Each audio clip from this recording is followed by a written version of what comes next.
की वजह से हुआ बंटवारा। उस समय जितने लोग थे सब भाइयों का सबसे पहले कोई एक आदमी नहीं, लोग कहते हैं की वजह से हुआ बंटवारा। उस समय जितने लोग थे सब जिम्मेदार थे। कोई एक आदमी नहीं। नहीं। लोग कहते हैं नेहरू जी की वजह से हुआ, कुछ कहते हैं गांधी की वजह से हुआ, कुछ कहते हैं जिन्ना की वजह से हुआ, एक पटेल ही थे कुछ लोग कहते हैं। इन सब को हटा के अगर अंबेडकर साहब रहते तो सब संभाल जाते।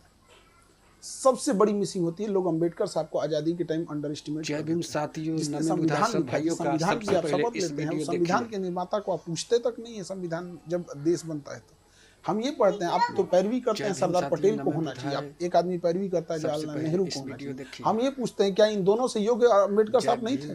साथियों, नम्य बुधा सब आप इन्हीं से पूछिए कि आप दोनों से योग्य थे कि नहीं थे। अंबेडकर साहब वो व्यक्ति थे जिनके हाथ में था एक अलग देश बनाना।